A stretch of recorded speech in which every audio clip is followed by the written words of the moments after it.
We wanted to be talking about how tonight locks up the division, locks up the 1 seed. Instead, tonight is largely meaningless. Monday Night Football against the Niners. Don't blame us. That's just the reality. And now what are the Lions going to do with that reality? Yeah. If you're going to blame anybody, blame Jordan Love and Matt LaFleur. Could they be a little more competitive? I know the final score was close. They got down 20-3. Yeah, but they were down 28-0 in the first meeting. And if Cam Akers doesn't make that was a nice catch at the end. You're right. Who knows what would happen? Get the ball, kick a field goal, win the game. That would have been unbelievable. But they let us down, and you know what? Fine. Do it our damn self. Yeah. That's how you have to look at it. That's the Lion way. You say, we'll do it the hard way, we'll do it our way, we'll earn it ourselves. And we'll do it at Ford Field, we'll do it on Sunday night, we'll do it in front of these fans. Fine, bring it on. Stoney, right off the gate, though, out of the gate, we asked the question. Playing your starters tonight, your key players, deep into this football game. It's what they intend to do, right? Yeah. Is that reckless? A year ago today was the Dallas reckless moment. Is it reckless? And you used a different word. Yeah. You said ridiculous. Yeah. A texter said unnecessary. Unnecessary is probably the best correct word. Yes. It is unnecessary. Yes. But this team is built with the mentality. And I tend to side with you most of the time with the rest and risk argument. But I really understand where they're coming from here. I understand it. I think this is about who they're playing, but also how they're playing. And they don't want to let their foot off the gas for a second, especially in San Francisco. And if someone gets hurt, so be it.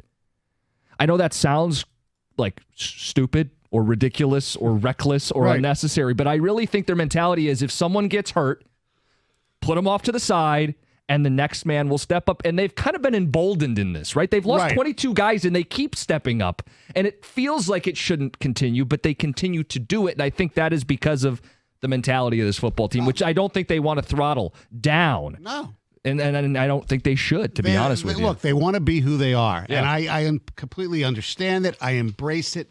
I just think in this situation, you want to be a little more cautious. Tactical is a good word, too.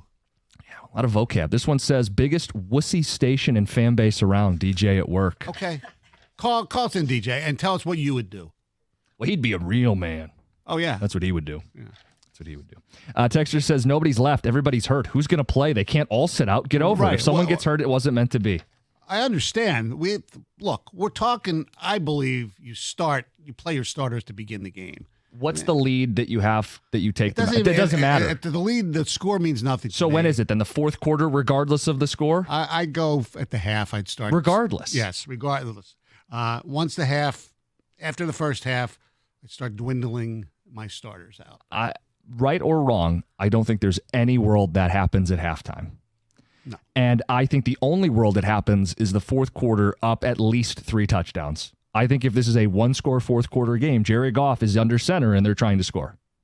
Yeah, probably. And hopefully they right or score wrong. And win and nobody gets hurt and people will say, see. See? Okay. I don't want to say see. I don't want to be right. I understand that. I think we're all on the same page there. It says you guys are talking about the downside if the players start tonight and the potential injury. I fully agree. However, have you discussed the downside if they don't play? Okay, what's the downside? The 1 week off is all of a sudden they're going to forget how to tackle and block and all that stuff? Another one says if we bench our guys, it could be 2 to 3 weeks off. This team had issues getting started after sitting the preseason. Well, it wouldn't be 2 to 3 weeks off. They'd play week 18 the very next week. We're not sitting people out next week. No, and you want to earn the bye to get a week off after week 18. But you'd be playing a key, critical, emotional, physical football game in the middle of this. Right. You wouldn't be sitting for 2 to 3 weeks here. Look, I understand there are people out there like, John, who, and probably TJ too, who actually, played competitive football at a very high level and think this is absurd to even have this discussion. Maybe it's just, people like us who haven't played the game that are too cautious. I'll submit to that. I'm too cautious. Thank you.